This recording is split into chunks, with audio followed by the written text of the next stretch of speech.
I would avoid the general market.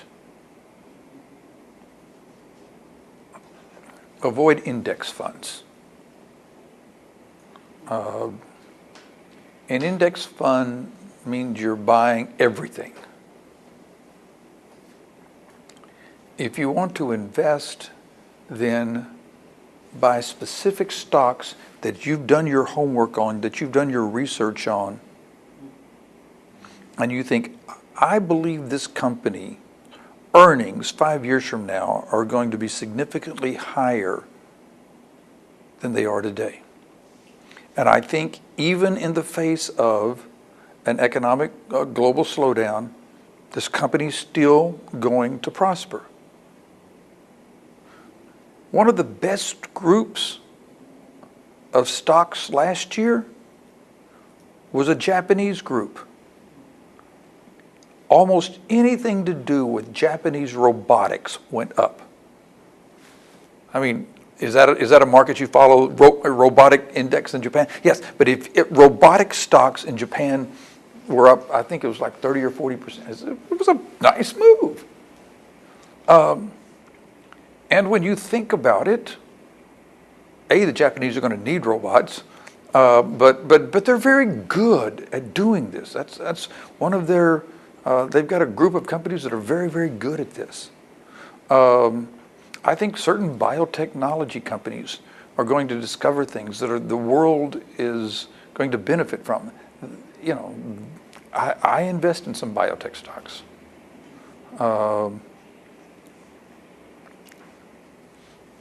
Natural resource companies.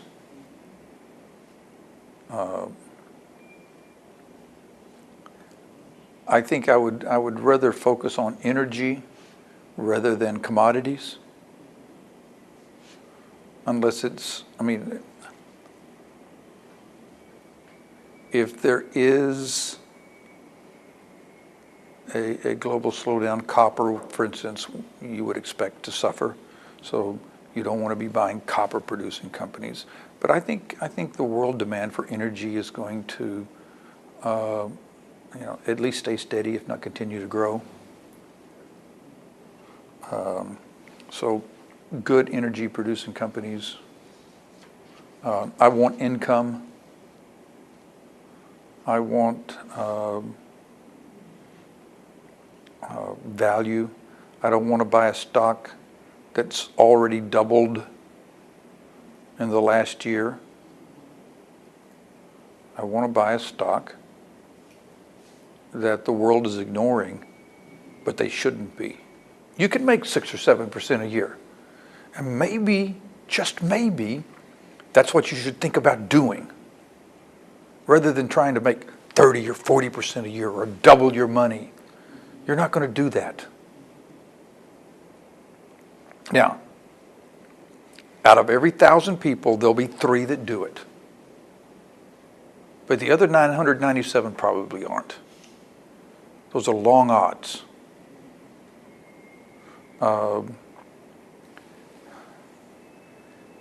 And by the way, those 3, one of them was good. The other 2 were lucky. Okay.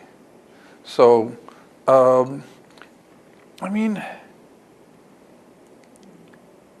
I was talking with Lewis, and some of the local banks here introduced a service where you could trade the New York markets here in Hong Kong. You know, the housewives, everybody could sit and trade the New York markets when the Hong Kong markets were closed.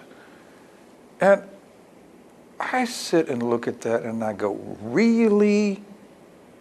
You're going to sit here as a housewife or a day trader or a night trader in this case in Hong Kong and think you can out-trade the guys on the floor in New York?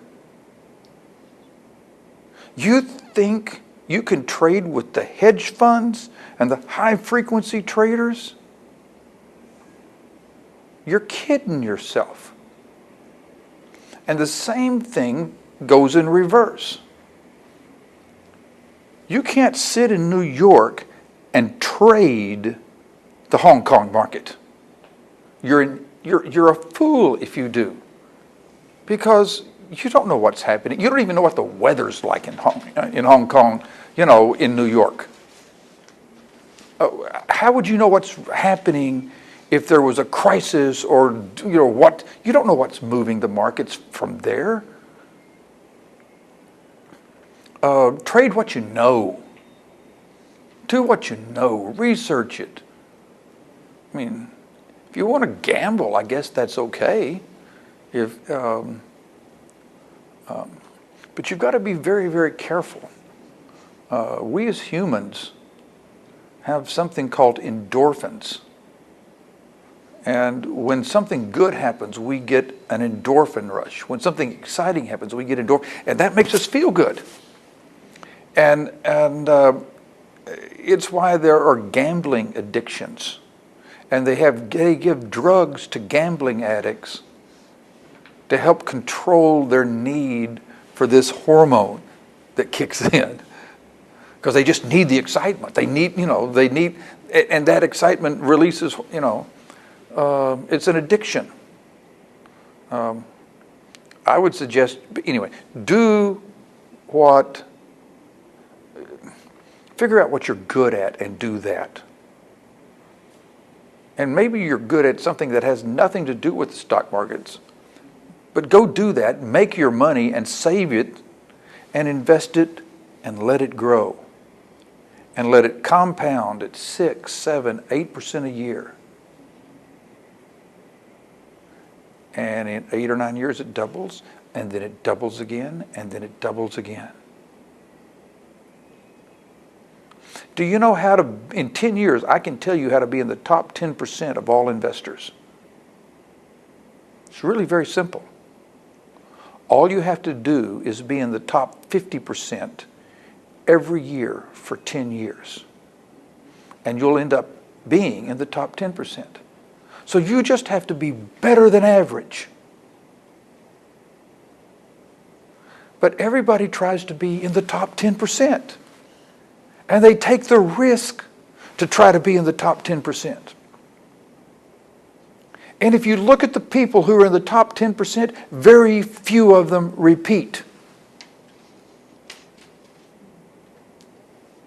If you take a room full of thousands of people and they flip a coin, at the end of about 6 flips, and I forget the exact numbers, there's like 130 of them left that have flipped heads 6 times in a row. Are they geniuses?